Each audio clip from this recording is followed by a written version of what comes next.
Hello, everyone, and welcome in to the State of the Game podcast. My name is William Galloway. I'm joined by head coach of the Mountain Brook Spartans, Chris Yeager, and head coach of the Leeds Green Wave, Jerry Hood. And today we're talking to these two coaches who have a combined nearly 7 decades of experience at the head coach level around various schools all around Alabama, not just Central Alabama. But this came about because a couple weeks ago I did a podcast with Coach Yeager, and we said, I said, tell me a little bit about the season recap. And then I said, tell me about the state of the game, because you've been very involved, as you have, Jerry, which now we're here talking about what's going on in high school athletics, good, bad, indifferent. And today we're going to have a conversation to dive into some of those topics based off of their experience.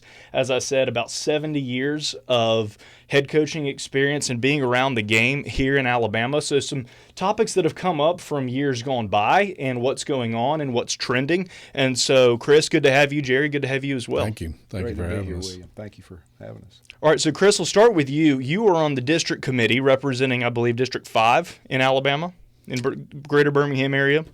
So recently in December, there was a meeting among all districts and AHSAA, and with a lot going on, let's just jump right into it. Tell us about what happened at that meeting, because we had things like reclassification was rescheduled, so we can't set our schedules yet. We've had the status of private schools and litigation with the state, and with the state association is up in the air.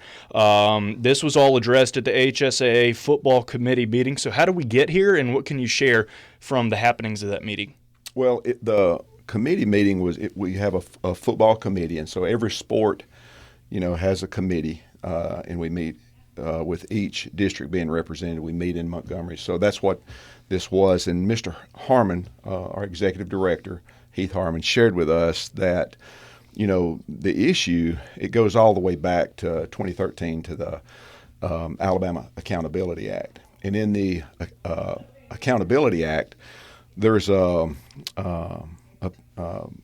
wording in there. It's on page 26. It's the second to last paragraph. It's this statement. It says, "Nothing in this act shall affect or change the athletic ability rules of student athletes governed by the Alabama High School Athletic Association or similar association." So the key word there is rules. So if you read that, it says, "Nothing in this act shall affect or change the athletic eligibility rules." Okay, so fast forward to 2024, the Alabama Choose Act, and it says nothing in this act shall affect or change the athletic eligibility of student athletes governed by the Alabama High School Athletic Association or similar associations. That's on page 8.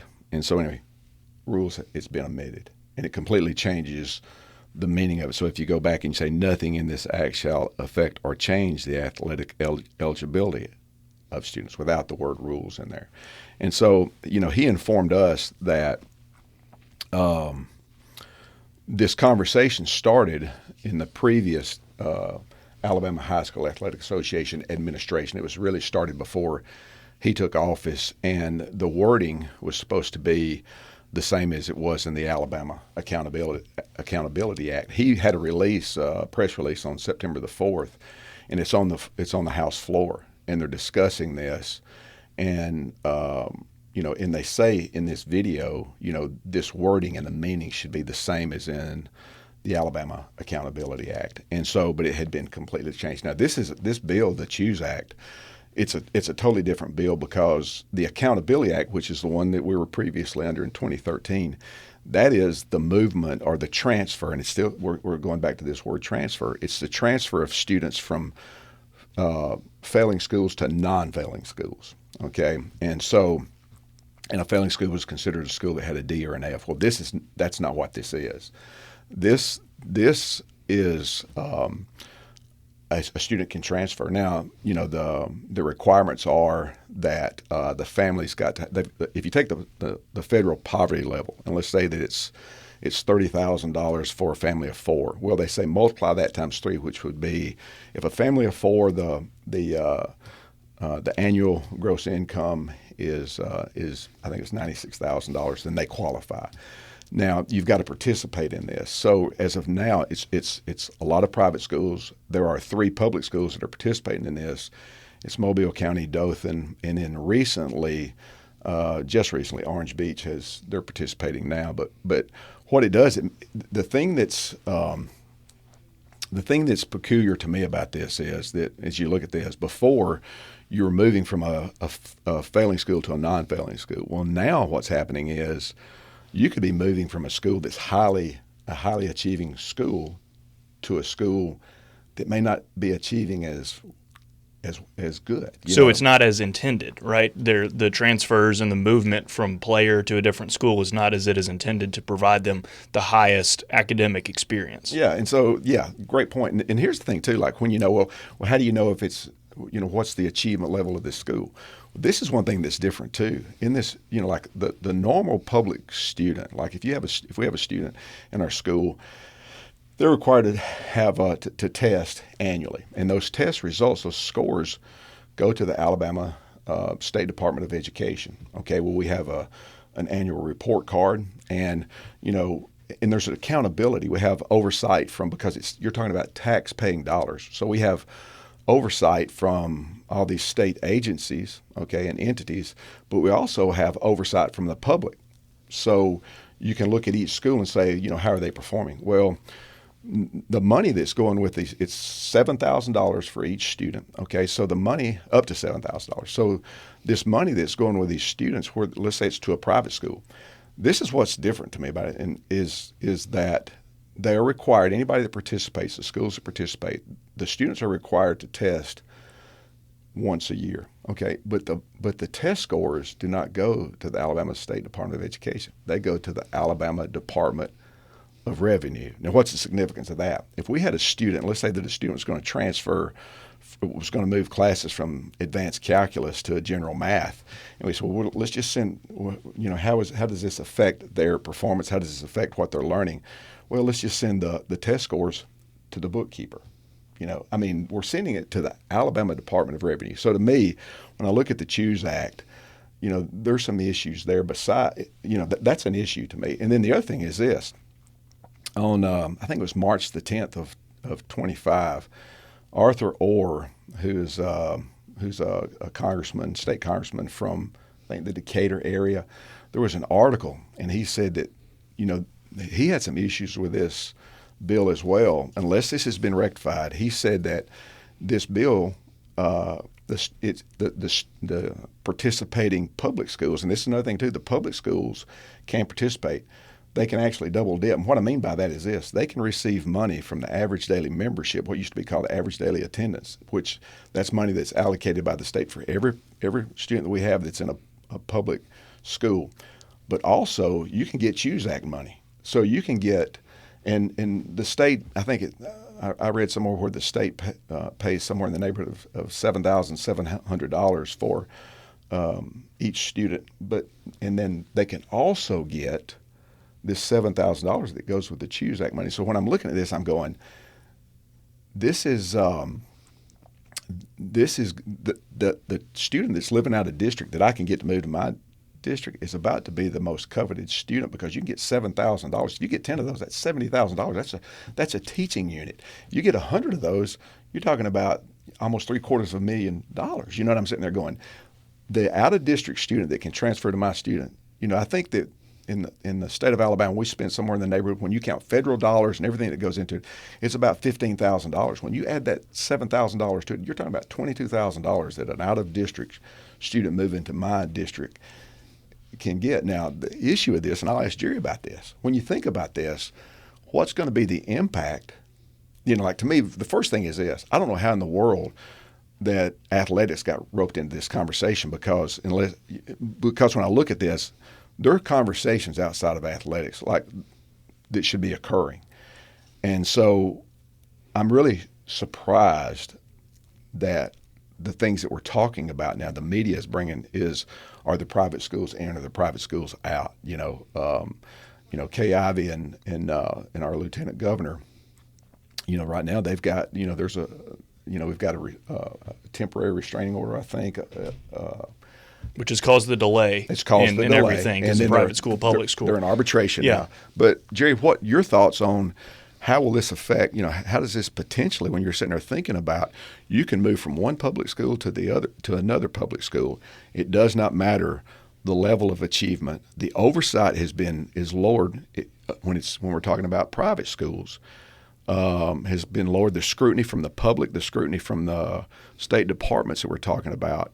And so my question in this, when I look at this, and it was a question we had last week when we went at our football committee meeting, was what's the potential impact, on our sport, It just adds another layer to what is already perceived to be a problem in our state that the AHSAA has recognized with, how do we come to some kind of balance with different schools having a larger number of transfers in a particular sport than other schools. But I think we have to circle back to the whole beginning of what is the purpose of a school? What is our mission? Why are we in education? And why do we have public schools in the United States of America?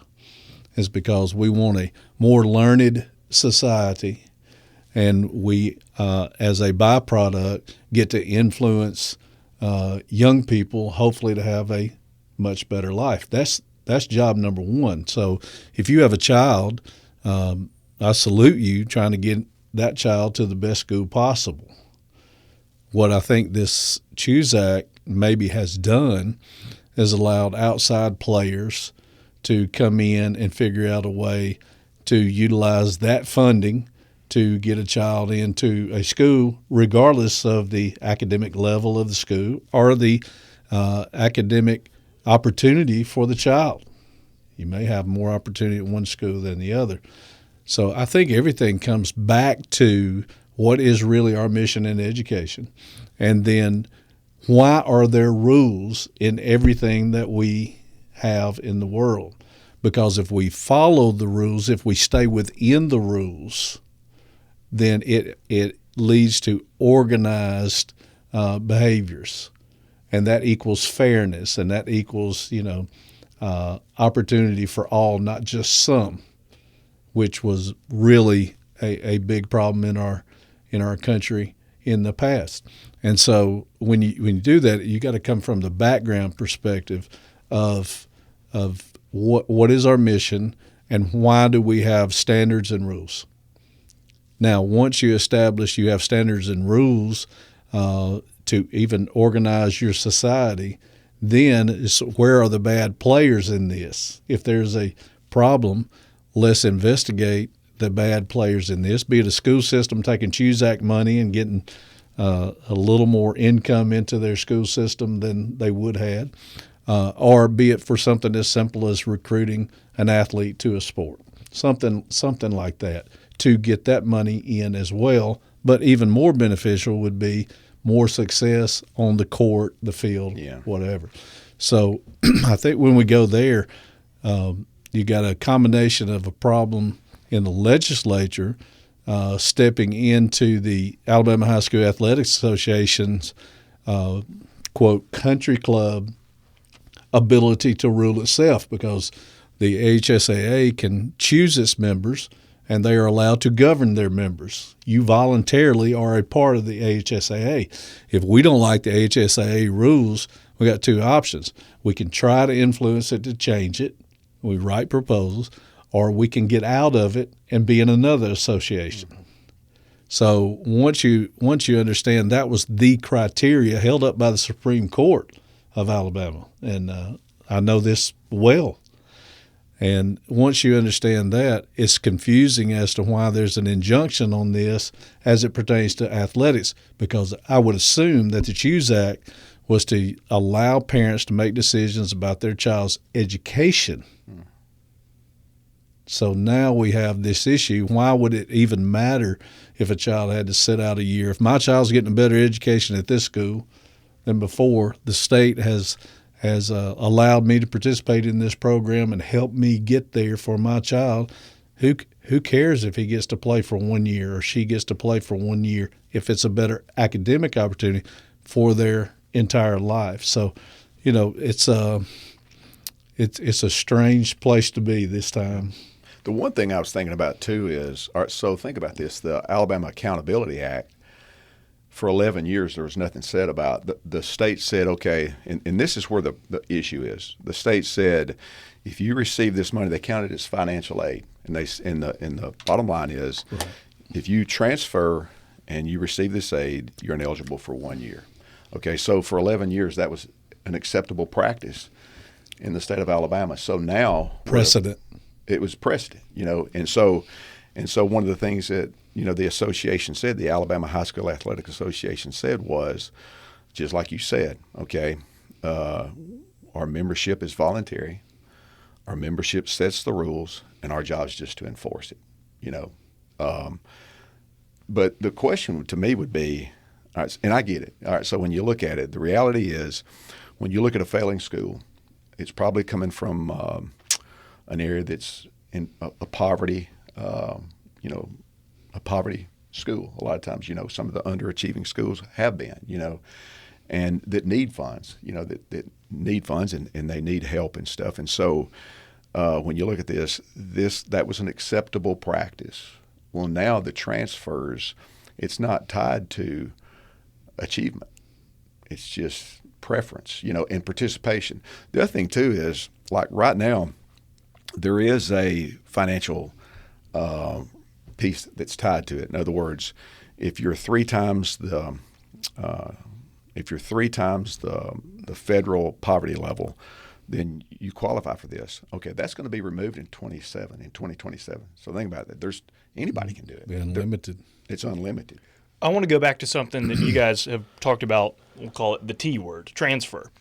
And before we started recording, you mentioned one thing, and I do think it's proper that we tell our audience this, is that transferring itself, and you guys can elaborate on this, but you were saying before we started this podcast that it is not in itself a bad thing. It turns to a detrimental state when it is maybe used and abused against its proper purposes. So, Jerry, I want to let you respond to what Chris just said, but maybe also emphasize the fact that you guys aren't against transferring. Transferring in itself is not of a bad thing, but we're seeking probably a more smooth and clear and transparent process of what, how, and why transfers take place. Do you have a response to that? Well, I think there's a natural mean of transfers that we could mathematically come to a conclusion of. But what we're seeing is this. Number one, transfer just means I'm going from one place to the other place. And it's the United States of America. You can do that. In order to get in a school system, however, we have to abide by their rules. We have to do it when we have a locker, a parking place, because it keeps order. And what has happened, the numbers show that athletic success is directly tied to the number of high-level transfers you get to come to your school, or that come to your school, maybe not that you get. Well, according to the network of coaches that speak to other coaches around the state, there's some bad actors involved in that. That's the issue, is when you entice a transfer to come. Someone whose mom or dad got transferred to another city and they come to this school, that's not an issue. But then when you see, like I said before, when you see a cluster, an inordinate number of transfers on one particular sport at one particular place, then our contingent is we want to look into that to prove you right. Let's get it all above board. So, for instance, at my school system, from grade 7th grade through 12th grade, we have four. Now, if next year, all of a sudden, we had 22, and they just happened to be in the 11th and 12th grade, maybe 10th, 11th, and 12th grade, and they all played varsity football, there's something going on. That's an outlier. That's an outlier. Now, it could be we're a growing city, and that just happened. But I believe that the AHSAA should, for lack of a better word, have some backbone and enforce their own rules. Let's do that first. Let's accomplish that thing first. So if I'm a fan and I want to come to your game or your game on a Friday night, and I look at the roster, I might see somebody that in this case might have been on another team last season. Is there a way, and this is just me being a layman right here, is there a way that I can find a resource and look, and I think it's Dragonfly we're talking about here, and see if John Doe, who plays for Coach Hood, who used to play for Coach Yeager, is there an actual contextual database that I can go and find that? Is that a resource, or are we trying to make that available to the public? How can I understand that information better? Well, I'll let you go. I'll let you start. well, that was last year. Central Clay, Danny Horn. That's right. A proposal was passed, and it became a bylaw, and it's in our handbook now that says that transfers have got to be included in Dragonfly. Now, I'm going to say this. Jerry's already said this. And I'm going to back up, and I'm going to say this again. Transfers are not a bad thing. Transfers are not a good thing. Transfers, I don't care if it's compliant, non-compliant. It doesn't matter if it goes to a publicly funded school or a privately funded school. Transfers are not good. They're not bad. They're just an advantage. Okay? And so that's in 2024, there was data that was collected by a group of coaches, and it really showed that. And in this, in the research, it showed that in the playoffs in 2024, 81% of the teams that won had the most transfers. The state championship? You can go to the state championship game. Now, here's what I will say is this. It was 81%. There were some schools that won, and they didn't have the most transfers. Now, did they have transfers? They did, okay? And I'm not saying it's a bad thing. Like, to me, when you rewind the tape and you say, you know what, if you create a program that attracts players, I tip my hat to you, right. But at the same time, I say this, but if it does attract players and players are coming to your school to play football or any other sport, there is an advantage there, and really. So that's the data that Jerry was talking about just a couple minutes ago, of saying that the transfers directly correlates with the success level of competitive teams in high school football in our state. It does, and the reason that people let's even go back further to 1999 when Dan Washburn was our executive director, and he made the statement when we went to the enrollment multiplier. They did research, and the research, but you can go and find this study even today. But he made this comment in the Montgomery Advertiser. He said that research has shown that in a private school, a student there's 35% more students that participate in the private schools than in the public schools. Therefore, we're going to raise the enrollment multiplier to 1.35. That was based on research. So we said this. Our whole thing was, look, don't take our word for it. The people the group that did this, it was the beginning of the transfer task force. Let's get numbers. And so that was passed to do nothing but collect information. And so here's what if it proved us wrong? What if it said, here's a school, and that's doesn't matter if it's public, private, whatever, and they're at the highest levels of success and the highest classifications, or in the middle of classification, wherever that is, and they're doing it, and they've got no transfers, or they've got a reasonable number of transfers. There was a number, and we shared this with the Central Board of Control. There was a number that was a normal number of transfers within a program. Like Jerry said, 4. Is what, and that's pretty darn close. But there's a, and Dan Washburn, he made the comment too. He said the 1.35 multiplier doesn't tell the whole story. Which, can we back up just Sure. for anybody who may be watching this for the first time or doesn't quite know, that multiplier is the private school multiplier Yes. to be applied to public school, which currently, which we may get into shortly, there's litigation between the state and the association based off of what will be done with private schools versus public schools. So currently that 1.35 multiplier is added to private schools to give them what was considered at the time of the ruling to be a competitive balance Correct. with public schools who have higher enrollment. Correct. And I'll let Jerry help me on this. Jerry's on the transfer task force as well, but it was, taking any player that had entered into your school, transferred in, was playing that particular sport. Did we say? I think the rule says 9 through 12 is what proposal 19 says. That's correct. And it would be in Dragonfly, and the entire public could see it. In other words, you would list every player that you have on your roster. And if he came to my school and he transferred, whatever grade it was, he entered my school, he became a member of my team at some point in time in his eligibility via transfer. In other words, the question there is, how many players do I have from my community that were born, raised, and have come up through my program from the start, or how many entered in as a transfer? In other words, they were probably developed in another community and they were basically participating in my community, on my team. So that's and that really goes back to what we talked about earlier. What is our meaning? We have a community, and we build schools in a community so that the people in the community can attend those schools. That's the setup. And so when you have a community that is naturally growing, like Pike Road, for instance, they're going to have a higher number of transfers than Leeds, Alabama, or Mountain Brook, Alabama, because there's not as much building, and it's not a new city, and our residents are residents.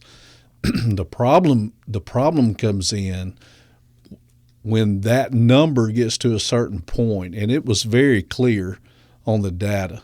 These particular schools, and especially one classification, it was clear as a bell. This leads to success. Well, if that leads to success, then sometimes human beings they put 2 and 2 together and say, well, let's figure out how we can have this success. So let's get people from outside our community to play our particular sport. If people from outside the community come there, and there's a reasonable number of those that are in fine arts, come there because the math program, now engineering program, or those kind of things, whatever the case may be, then it makes sense, okay? But what we contend is that that's not what is happening. There's a cluster of kids, and I'm sure we'll get into this in the future and all that. How do those kids end up getting there? What kind of things are happening? Here's the reality. I have coaching friends in the state of Alabama that now this is how bad it's gotten. There's always been a little gray areas and some folks doing gray stuff, but now I get text messages that says they're coming after my running back. I have a good running back. Months before the child leaves, because they usually leave right between the semesters or at the end of the year. And they'll say, this is the kid, this is where the kid lives, so forth. You go down the road a couple of weeks, a couple of months, all of a sudden the kid's at the school that this coach told me about, that he knew about, that had been having conversations with that particular school. That's our problem. Right. And where does that fall? Because I remember there was an instance a few seasons ago where there was a young man in a community on a community team, and he was started in August playing for one team, and by week 10, week 11, end of October, he's got a different color uniform. And so with those instances, which when there are bona fide moves and even an in-season transfer, as a coach in your coaching networks, and also just chemistry-wise, what it does for your program, what it does for your kids in their classes and their community, what is the train of thought amongst the coaching network in, whether it be at Central Alabama or across the state of Alabama, where these things are happening? What's been the response?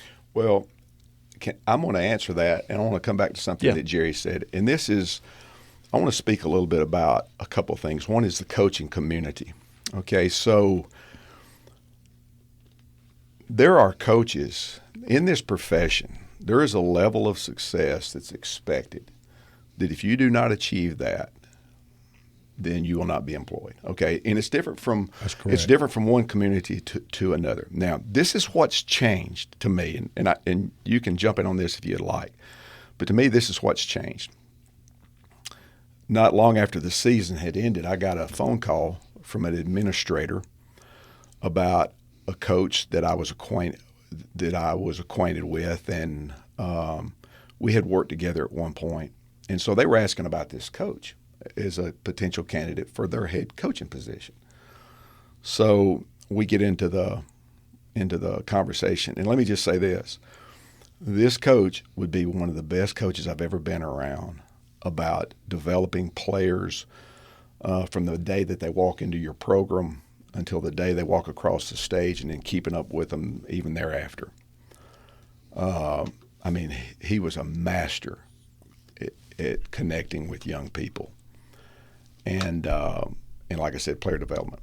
So we get about 10 minutes into the conversation, and then the question was this: well, how would he be about attracting talent? And that's code for what, Coach? Recruiting. And so I said this. So this was my reply. What about how would he be in developing talent? Or how would he be in attracting kids without talent that just need to be in our program? And so I said that to say this. There's pressure on coaches to win. You know, like we talk about, they're coming after my running. That's not the whole story. There are young coaches out there now. That's right. And they're having to make a decision. I can play the game, and I've got a better chance at winning. Or I don't, and somebody's going to poach my players. This thing has become systematic. It's not just coaches that are participating in this. Coaches are getting pressured to get into this. I want to talk about one other thing, too. When I first got into this profession, my first few years to coach, I coached in college, and it was during the 16-millimeter age. I'll never forget going by Irwin, and Coach Ferris was the head coach there. And I go by, and I just to get a list of his players, and he said, Coach, I tell you what you need to do. He said, Friday night, 10:30, and he told me where all the film was developed at the time. He said, come down to this film lab downtown, and he said, you can see every coach in Birmingham. He said, I'll introduce you. I'll help you get your player names and all this stuff. So anyway, Friday night I go and actually see them play, and he said, when the game's over with, just come find me. So I go and watch Irwin play. The game's over with, and when it's over with, I go find Coach Ferris. I ride with him down to this place in downtown, and when we get there, all these coaches are waiting for their film to be developed. Right. And Coach Ferris is coach that he had just played. First thing they do, they shake hands, they hug, and it's an incredible interaction there. And I'm hearing all this. He takes me around to all these coaches, and they start talking about their players. They start talking about one another's players. There's a table out there, and they're on this table with legal pads, and they're drawing up plays, and they're sharing ideas. And the thing that grieves my soul right now in the profession that I'm in is that there are new guys coming into this profession, and they never got to see a true coaching community, which we've lost. Now, we have alliances, but we've lost the coaching community. And it's because, to me, in defense of the coaching profession, some of these young guys, and even older guys, they got to make a decision. Look, this is the way the game, this is the blueprint for winning. If you tell me that 81% of the teams in the playoffs that won had the most transfers, that tells me what I have to do, especially if someone's got a gun pointed at my head about being employed or not being employed. I've got a family that I've got to take care of. Yeah. You get into this profession to change lives.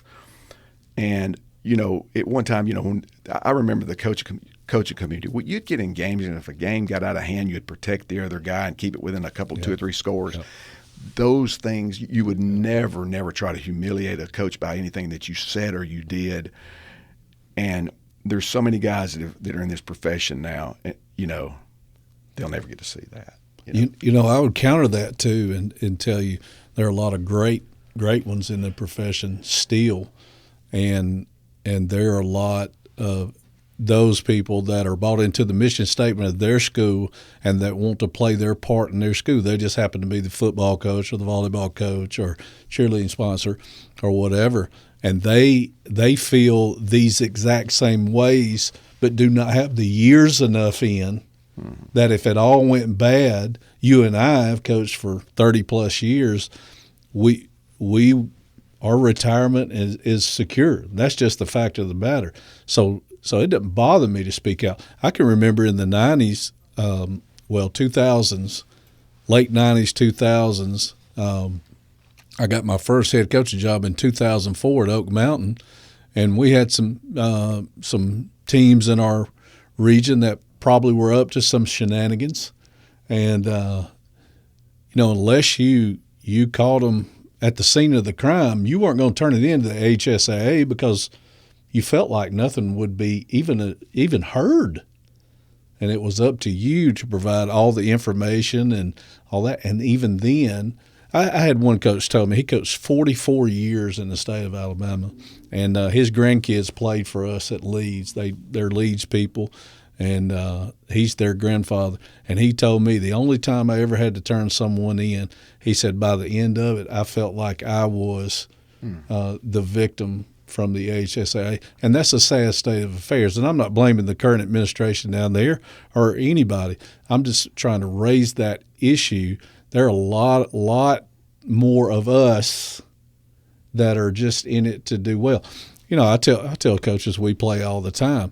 I say whether or not we win this game or lose this game, it's not going to change our life. Our mission is so much more than that. And now there's a certain contingent in the world now that sees nothing wrong. You should accumulate the best players. Your goal is to win. Go get the best players, however you have to do it. If you have to break a little rule here and there, whatever. There's quite a large amount of our community that see nothing wrong with it. Can you pull them in? See nothing wrong with it. And we have proven, we being all of us in alliance with the HSA have proven, it pays off. Your community gets to be a part of hold the trophy up, and then you move on, and then you have to find some replacements. Mm-hmm. The problem comes where in this particular community, all those kids that grew up there, all the parents and everyone, the majority of people will not leave that community in a 12-year school system. Mm-hmm. 75, 80% of those folks probably were in your elementary school that end up in your high school, at least. And until the success, that image of success, you realize, well, for my kid, that wasn't a great experience. For the kids that came in, that was a great experience. And, however it benefits the coaches or whoever, I mean, there are those out there as well. And to be honest with you, I'd love to hear from them on this too. Yeah, they're invited. But I really think there's a large majority of people, as we've seen, when the presentation was made about this is the reality of the number of transfers and what it equates to, and the clusters at a particular school, and even in particular grades, and positions, and stars. All right, that's like, oh, that's a real problem. Yeah. Now we have to have a task force. Now we need to do something. One thing we could just do. If we could have got it done, and I thought we did, and like you said, it's a rule. Proposal 19, it passed. If you on there where you have Jerry Hood, defensive tackle, 6'1", 220, T. What does that violate in that human being's life? What does that violate? Nothing. And it's easy to do. We could all do it on a Google Doc.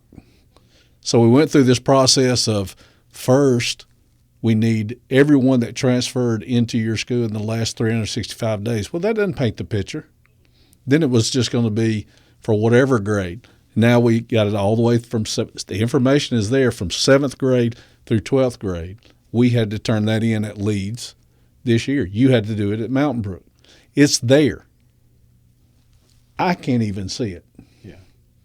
All right, so now we're not policing ourselves, which is a really good thing for it to have. If it were on Dragonfly and you could see everyone that had a T, and you come across a name like, whoa, that guy that sent me that thing about the running back, there's his kid. Or one of your kids going somewhere. or one of my kids going somewhere to a place that we don't play. So it seems like a very simple thing to do that would clear up a little bit of the problem that Coach Harmon said himself. The number one issue in Alabama is he said non-compliant. Non-compliant recruit. I take the non-compliant off. Non-compliant transfer. Yeah, it's so when you line up against an opponent and his hand's in the dirt and your hand's in the dirt, you're not going to say, "Are you compliant?" It doesn't matter. A transfer is a transfer.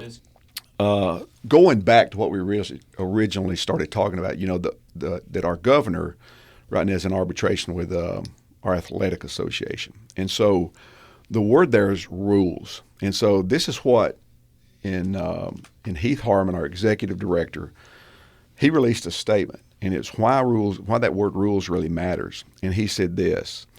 He said it protects competitive equity. In other words, it creates a level playing field. It deters recruiting, which to me, when I sit there and I think about that, all right, so let's remove that. And if you think about this, so why is like a bona fide move really important? Well, a bona fide move is a financial obstacle that whoever's transferring, they've got to overcome that to move. In other words, they've got to make an investment to move. That's in any public school that you move, any school that you move to. Okay, well, the private school has two: tuition and the bona fide move. Well, what that does is it didn't really, compensation, not compensation, whatever it did, it removed that financial barrier, and it put the private schools on level playing field with the public schools. Okay, and then his response was this.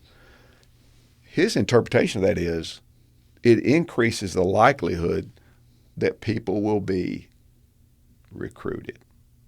Well, public schools have never had that. So it gets back into, it's the assumption that now the likelihood of movement without that tuition barrier in the way, there's a greater likelihood of migration of players to that school. Well, public schools don't have that. Well, I will say this though, Coach. The private schools now have an argument, and a legitimate argument. Right. It's our own fault that now the public schools' ability to have the same type of facilities or better, and that it's publicly funded, and now they're pulling the kids in, whether it be by the right circumstance or not. So the multiplier plus the competitive advantage, competitive balance, is that fair? And it always goes back to that. But everybody points fingers both ways and says, is it fair? Well, isn't that an interesting thing to say? Well, what can create fairness? Rules. Mm-hmm. Well, what do you have to do to rules? You have to enforce the rules. Yeah. Well, that being said, too, is this. All right, so he went on to talk about basically what you said, the country club rule, or really sovereignty. And so here's what he said. Right. He said the Alabama High School Athletic Association is voluntary membership. Members set the rules. The Alabama High School Athletic Association enforces the rules. So the reason that the enforcement of the Dragonfly rule, as it was written, as it was intended, as Clay Central, is we're in basically a legal argument now. And so this is what some of the private schools are saying, and it's because of the Dragonfly issue. Oh, so are you enforcing the rules? That's a great question. Did you enforce Dragonfly? And the answer to that is, where we are right now, what would you say to that? I would say no. I would say no as well. It was tacked on a 365-day qualifier that I don't know where that came from. And in his defense, Mr. Harmon says that was oversight. That was a mistake. But the bottom line is, as we said right now, we're in arbitration saying, look, we're voluntary members. We don't set the rules. We just enforce them. But you know what? We haven't enforced this rule. And so really, to me, we're in a very and the private schools are bringing this up. Like I've talked to some of the private school coaches.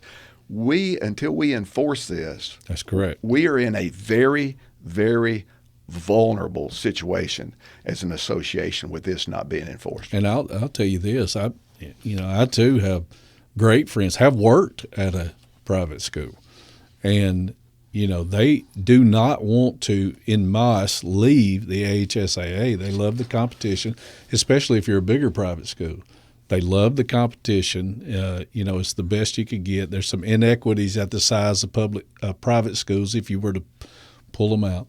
So that's not the point. The point is we've suffered through the multiplier. We suffered through competitive balance.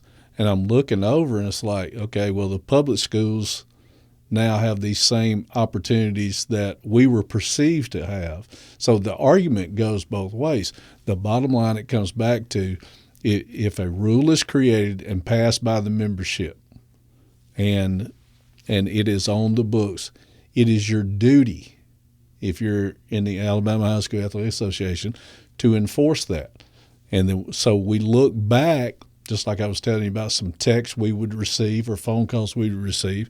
There is hardcore evidence of just a few years ago of someone paying a player's rent at a school.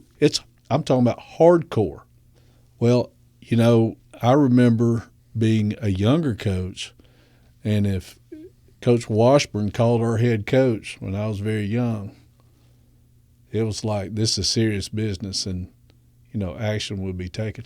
I don't know that is feared anymore, because this whole problem isn't just stopping with the coaches nowadays. I hate to say this. There are certain administrators and maybe even central office personnel that kindly get involved or at least look the other way. We've got a problem. Just like you were talking about, I hate that a lot of these young people don't know what the coaching community used to be. I remember looking at some of those coaches myself and going, man, wow, if I could even just be in the club, if they'd even say hello to me, that'd be great. Because they were so interested in sharing, and it was such a great profession to be in at the time. Jerry, I want to ask you this, and Chris, you too, simple solutions. It sounds like, from someone who's not a coach, from someone who has not sat in meetings, the solution or the desire from the coach's perspective would be enforce the rules. Yeah. Would that be your request or your suggestion or your recommendation to state officials? Well, this is what I would say to that, William, is first of all this. I'm really concerned right now that the coaches don't have a voice. Like we're having to do this to have a voice. Like, that's correct. There's Matt Gohagan and Terry Curtis. Terry's a retired coach that's on the central board. We've got an ALFCA which was created to have a voice, and I'm not saying that they're not, but what I'm saying is they've taken a stance because it's not unless their board of control, it's in complete agreement. They're really not taking a stance on the solutions, and we're really not even asking for that. We're just asking for people to let's just talk about let's talk about it, and so to me, the first thing is the coaches have a voice. The other thing too, like this is one thing that blows my mind. So, it's to me, it's the best example of this. So the private schools, they met with the central board. Did y'all read did you see there was an article published in late December. Yes. All right. So there were no coaches on that committee that met with the central board. There were no private school coaches that were on that. It was all administrators. And so this is a couple of things that grabbed my attention about this. Number one, it says, after months of preparation, the meeting was held virtually. And Josh Roberts, the headmaster at Alabama Christian Academy, was the only in-person representative from the private schools. So it was, and here's my thing. If it was months of preparation and I'm going to go present to the central board, I'm going to be in person. And the stakeholders are going to be with me. There's going to be at least a coach with me. There was no coach that had a voice in that I'm aware of. Now it was not mentioned in the article that I saw. The other thing was this. Like you said, Jerry, they had some to me valid things that they had some valid complaints. Now how the Choose Act got in all this, I don't know. But they wanted to either apply competitive balance to all schools. They wanted to remove the enrollment multiplier to apply it to all schools. They wanted to adjust point structure where you can have greater mobility to go back down. To come back down. Okay, but here's where it went off the rails. Okay, the Alabama High School Athletic Association, they wanted to comply with state laws as it relates to the Choose Act. Now, how did that get in there? And then the next thing was they wanted a competitive balance review board.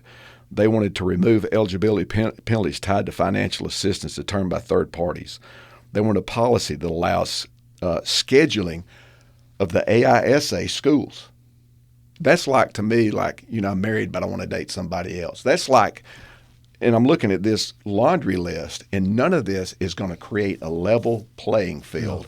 No. And I say this too, if the private schools leave tomorrow, are we going to have a level playing field? No. But when I look at this list here, I don't know why they didn't include peace in Ukraine on this thing. I mean, it's just, let's just throw everything against the wall and see what sticks. But my point in all this is this. The first thing is the coaches, we've got to have a platform for coaches to speak. We hear it, but we encourage our players to have courage. We encourage our players to have integrity. We encourage we encourage them to make a difference. And now we're an educational institution and organization, which we all represent. And if a student, be it fourth grade, be it ninth grade, 10th grade, 11th grade, the teacher is going to encourage the student to what? To go forward, to ask a trusted adult, to maybe consult a counselor to talk about an issue, maybe in a classroom, maybe with a question with a curricular-related issue. And so there should be, and as there is for opportunities for our students to consult administration and trusted adults, there should be that opportunity for coaches, right? But here we are in our studio talking to each other and sharing our experiences, moderating, but sharing experiences, with past circumstances. Yeah. Well, to Coach Yeager's credit, I will say this. What he just said is it feels like the coaches do not have a voice has been very true. And it has always been kind of true, except for certain coaches, and that's okay.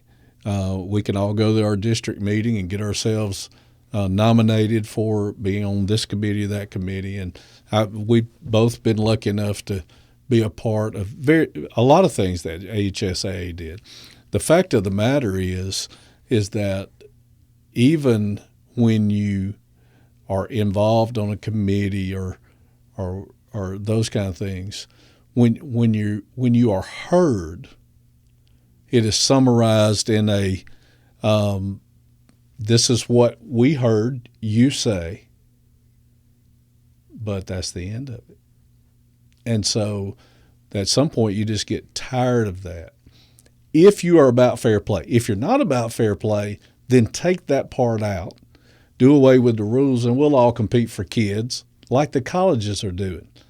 And I can tell you, if you ask any college administrator, any college football coach, are they enjoying what they're doing now, they would probably tell you no. Now, it pays a lot of money, so I'm not leaving because my kids, they've enjoyed this lifestyle.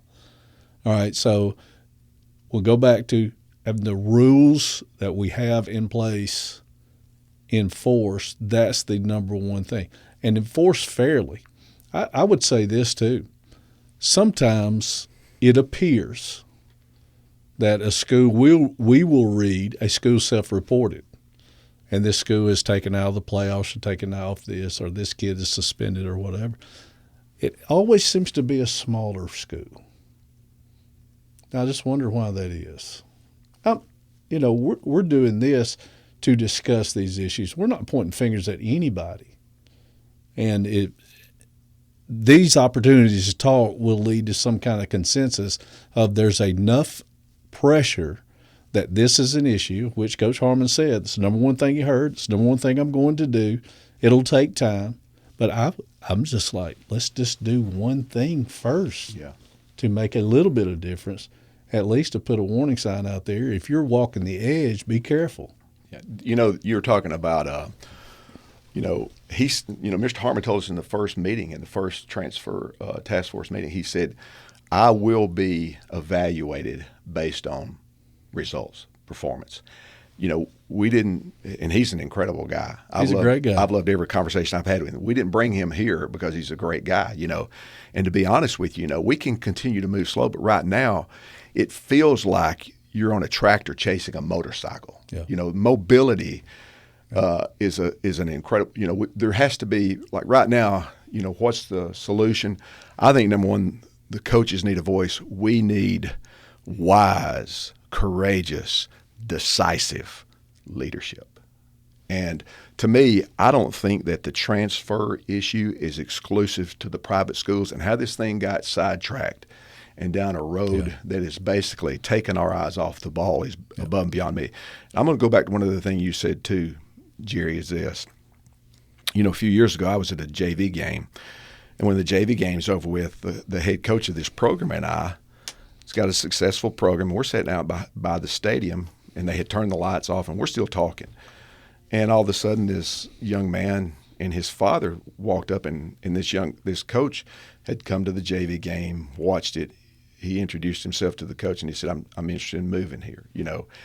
That stuff's going to happen. And I tip my hat to that if you've got that kind of program. Sure, but absolutely. At the same time, I also am aware of this, that right now there's going to be some natural migration of players.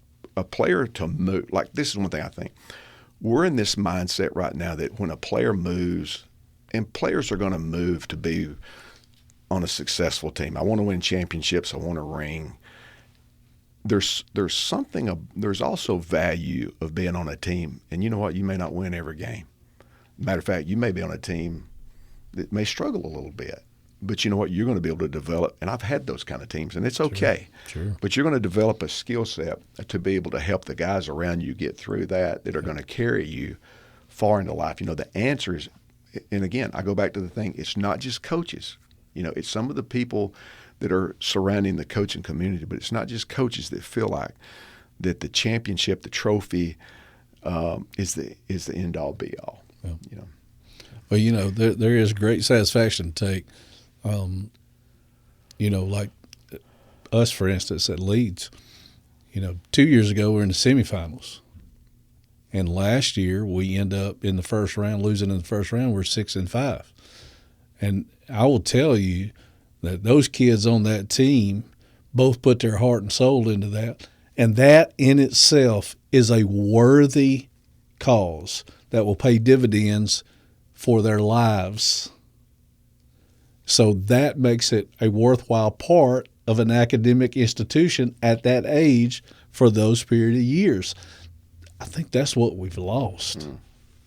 We play video games now. We see what's going on in college. And who would have ever thought that we would look at the NFL and say, wow, that is so much more structured than what we're doing for 17, 18, 19, 20, 21, 22-year-old kids. And I can tell you because one of mine just entered the portal, and he wanted to enter it the year before because he didn't get to play as soon as he walked on campus. We had a discussion about that, and he benefited from staying there another year. Well, now with the coaching change that they've had, I said, it's reasonable for you to look at this in the state of the game the way it is. It's reasonable for you to look, but do it the right way. Do it this way, this way, this way. And he did do that. I think you'll see that kid will benefit from that. There's 4,000 plus people in there on day 2, and there's going to be 1,500 to 2,000 of them that don't play football anymore after this is over. Yeah. Now, where did we go wrong? Yeah, a few years ago, I was down at the Pro Bowl. I can't remember if it was in Orlando but anyway, went down to the Pro Bowl, and the commissioner addressed everybody. And the one thing he talked about, there's one was protecting the brand, and then the other thing was, the parity of the NFL. And he said, one of the most loyal fan bases and one of the most enthusiastic fan bases is NASCAR. And he's giving this talk, and he said, why is that? And he said, well, number one, he says that there are universal parts that are in the garage, and you don't go and machine your own part or gain an advantage. He said they didn't want the race won in the garage. They wanted won on the track by their driver and the pit crew. And so they have restrictor plates. But anyway, and he says, if when they say start your engines and you already know who's going to win, he said all of a sudden people will lose interest in that. And so when you look at that, in our situation, if you can sit there in August before we put the toe to the ball on the first kickoff of the season, and we already know who's going to be at Region Field in December, and there's no doubt about it, or there's not much doubt about it, and we can name 5 of the 7 classifications, then eventually we're not going to look a whole lot different than what you're talking about with the college game. I think that, and we said this, the thing, I don't know if you remember this, but at the task force meeting, and this was brought up the other day at the football committee meeting, is that we're at a crossroads and we have a very small window right now to save our game and to do something about it. But like I said, we've got to be courageous. We've got to be wise. We've got to be decisive, and we can't be afraid. We need coaches. To speak. That's right. And these kind of avenues will offer that opportunity for them. I hope, because we don't want this to be the Chris and Jerry show. We want this to be first of many. This is an opportunity. Let's put the word out. Let's talk. Let's talk on both sides of the issue. You may be for encouraging kids to come to your school, or you may not be. But let's all hear it and talk about it. But at the end of the day, it comes down to this: why is there a need to have a speed limit sign on the road? Is because one person would drive recklessly and one would be more conservative. So to get the mass to a place they need to go, there's some kind of structure. And if you violate that, you get a ticket. And what we have an issue with right now is like, the little story I shared with you about the text of they're going to get my kid. I mean, I got way better ones than that. Way, way, way better ones than that. All right? Whatever, right? You got to be able to prove it. It's hearsay, it's this or that. But the fact that our coaches don't have the confidence to call the association, those people work for all of the schools that are members of that organization. They're paid pretty well. Okay? They have a life they chose to make this kind of difference. The fact that they are uncomfortable, because I'll say, well, call Coach Harmon, or call so-and-so, or call so-and-so. And they'll be like, they ain't going to do nothing. I want to ask you this, Jerry. This was brought up in the committee meeting, like Mr. Harmon was talking about some of their successes this year and everything. And I want to ask you about this. Like, one of the things that he said was that there were 4 times as many players pre-participation that were vetted by the association compared to the year before, and that was a great success of the association that happened. And the way that it was interpreted was, well, people are more mindful of the association, maybe, or oversight. I don't know. So what? And I've asked people, what's your take on that? And I did. I asked them at the football committee meeting, because I represent a large area, and I said I want to go back and tell my people, how are y'all perceiving this? How do you interpret that? And so that's how it was interpreted. What you got any thoughts on that? Well, I do have a thought on that.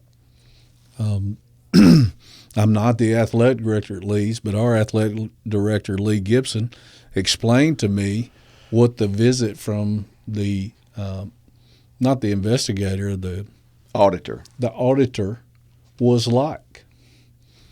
Paperwork in order, or, well, you forgot to dot that I. So that's a little thing. I see you've listed your transfers on here. Looks like everything's in good shape. Looks like you have all the forms in order. Someone moved in, you got your bona fide move form in order, all this kind of stuff.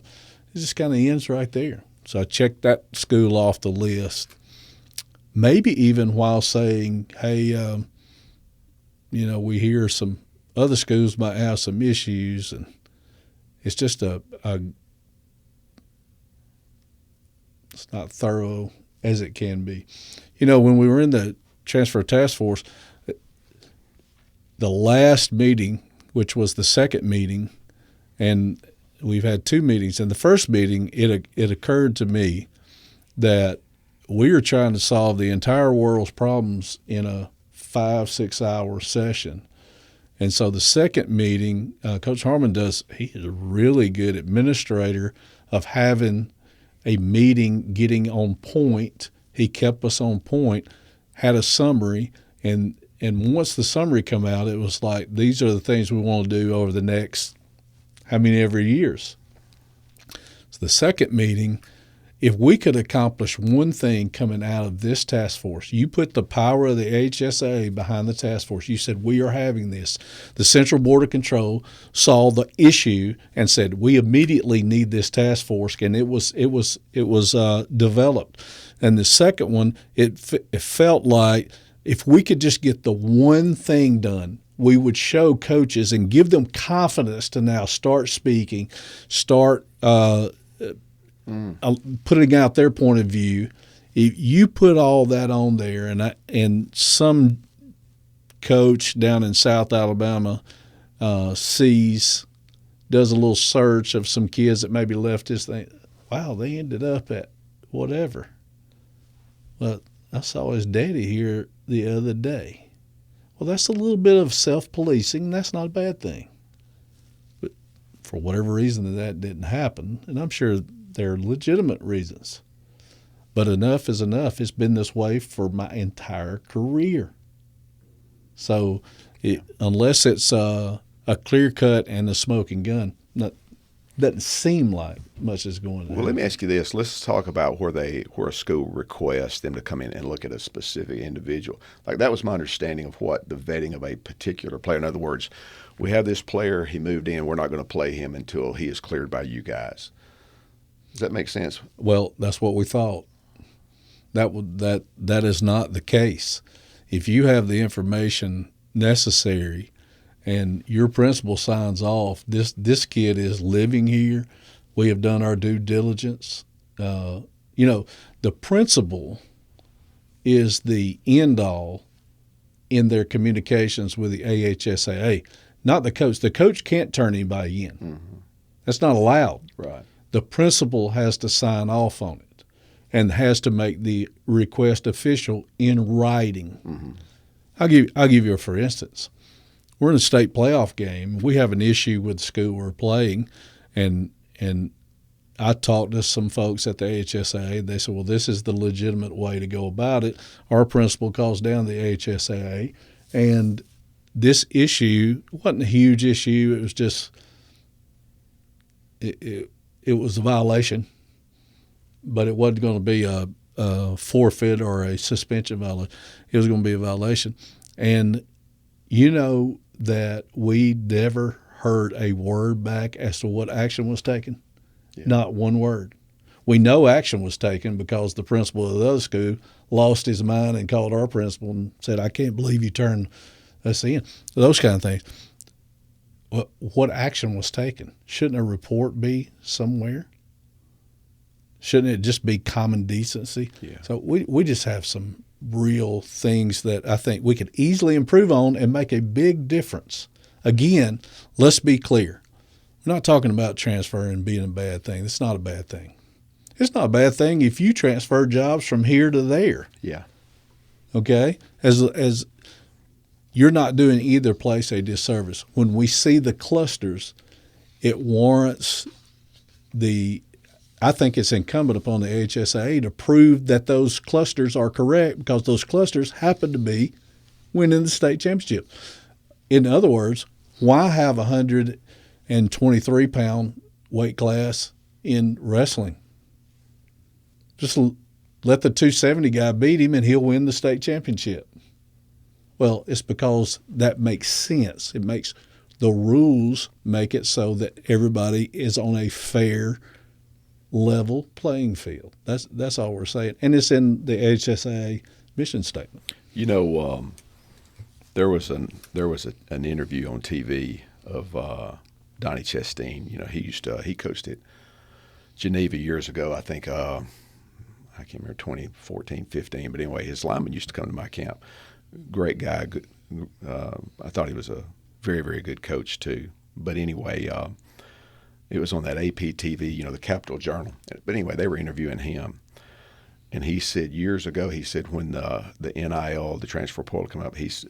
Chastain made this comment. He said, we said that if the NCAA didn't do something, that they would be irrelevant. And he said in this interview, he said, my concern is the Alabama High School Athletic Association is heading down the same path. And he said this, he said if, without, and he was really talking about, his comment was, we talked to him about the Choose Act that was coming.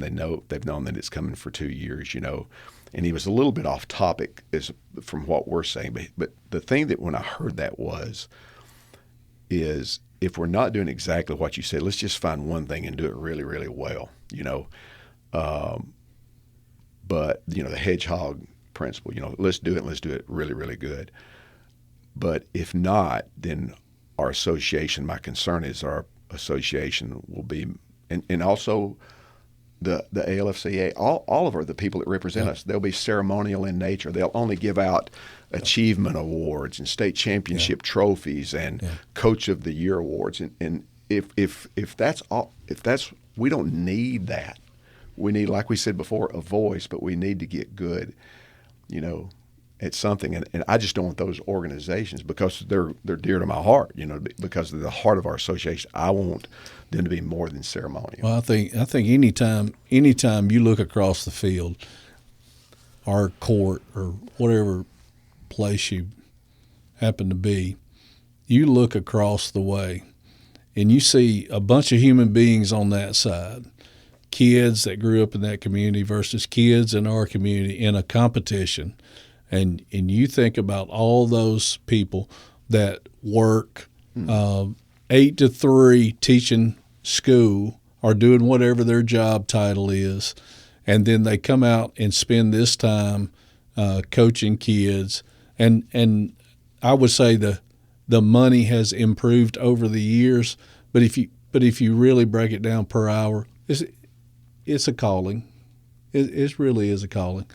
When you're playing those individuals over there and you look at those men or women coaching over there, you have to have some kind of prideful feeling of we are in this profession, an honorable profession that still goes against the grain kind of, and it's not for the money, it's not for the glory, it's for the betterment of another human being. Yeah.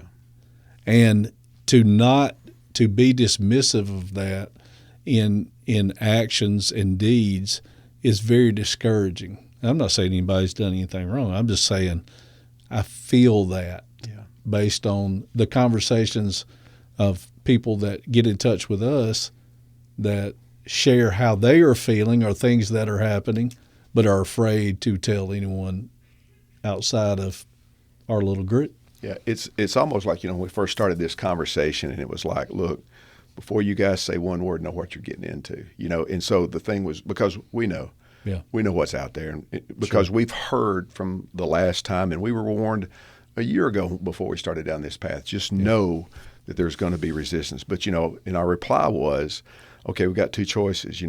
We can not say a word, be safe, go do our job and end our time, and we did what we did. But then I thought that the other side of that is not saying anything. In this profession, we were talking about community coaching, or the coaches community. Used to, and you and I played. We've lined up against one another on opposite sides, and it's some of my most memorable and favorite games. And so, but you enter into this contest to bring out the best in yourselves. And I always had this feeling like there are certain people that you line up against and you think, you know what, I have an admiration for his kids about as much as I do mine, because you enter into this thing where basically this is bigger than us. It's bigger, you're entering into trying to develop one another's kids, Right. And then when you walk off, it's just, that win, lose, or draw, your kids are going to walk off with something that's going to change your life forever. Right. And think of think of the benefits down the road for those kids seeing that. Like when what you're talking about is we're competing against friends and we call even brothers of ours. We're brothers in arms in this thing. I can name 20 coaches that when we played, it would be like a family reunion before the game.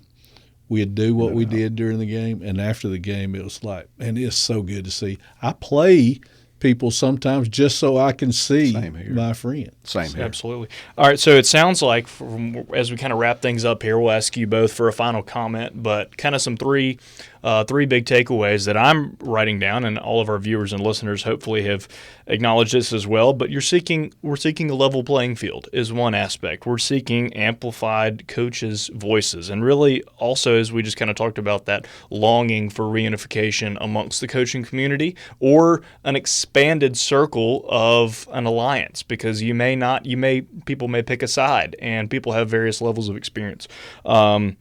And then also the third pillar would be what we're seeking here as from your two experiences and your discussion, an adequate enforcement of the rules. So that kind of summarizes, I would say, some of today's conversation. But as I like to do on all of my video podcasts and episodes and interviews, we're going to close with final commentary, open mic for you and open mic for you, Jerry. And that'll be it for us. So we'll kind of wrap this up. But we appreciate everybody sticking through to this point, and we're going to have hopefully a lot more conversations. And, for the productivity and for the best in Alabama high school athletics is what we desire. And these two titans of high school football have shared their expertise, so we appreciate them and taking time out of their schedule because, spring ball and off-season training and all those things are important to get their team ready, but they view it as so important and pivotal that they're going to take time away from their schedules and their schools to come and share their experiences and bring to light some of the concerns that they've seen in their experience, hoping to better the sport and better the nature of athletics in our great state. So, Chris, we'll start with you with your closing remark, and then Jerry. And once you wrap us up, Jerry, that'll be it for the episode, and we appreciate everybody checking us out. Well, I'll let Jerry go first. Is that okay? Yeah, absolutely. I think that'd be better because Chris is so well spoken and has such a clear understanding of where we need to go. I mean, he's just been incredible as a leader, and he had the courage to speak. So that's what, after enough frustration, this is, I think, maybe 2 years ago, we had a meeting and just said, look, let's just talk about this, and it led to all of this other stuff, along with some other coaches in the state. And I would say this. The point of us having this kind of conversation is to establish more dialogue and let those that may have just a small part understanding of what the issue really is. Is it really, what is the issue? An opportunity to discuss. So these kind of venues now, we try to go through the committees. We've done this for 30 years. Well, let's talk about it. And I would say we would welcome anyone and everyone to discuss why, it may be a better way. They may have better ideas. So I just appreciate the time, and you guys allowing me to be here. I appreciate it. Well, I think of the opportunity that we have. Number one, there is a window here, and I think when it passes, it passes. But we do have a window. But I do think that, and we talked about this in the transfer task force, that Alabama could be, set the example. We could show the rest of the country this is how it's done because people are looking. I had someone that's involved in Georgia reach out to me. We know you guys have got a task force. What have you seen that has worked? And so what people are looking for is they're looking for somebody to step out there and say, this is the direction that we're going, and to do something.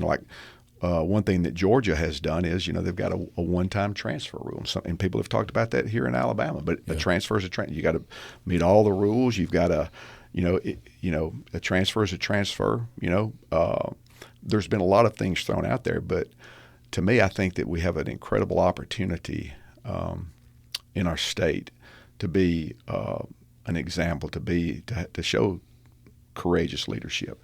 I don't think that I'm the final voice in any of this. I don't want to be that, but I do want this. I want people to say, I want to speak up. I have an idea, because I know they're out there. I look at coaches, and they're some of the most incredible, the brightest people in any profession. We come up with game plans on a 7-day notice, and we take 100 guys and we line up and we compete, and then as soon as it's over with, we do an about face and we do it again. We do that over and over and over, and we come up and in 40 seconds we solve problems. In 30 seconds we call it. In 25 seconds we call a play. And I sit there and I think to myself, I thought frequently, there's some people out there, as many problems as we solve, as many great decisions as we make, there's somebody out there that's got an answer to this, but they just don't feel like they'll be heard. Correct. And so I say this: if you're a person and you feel like that you've got a solution and you want to be heard, please step forward. You've got a platform.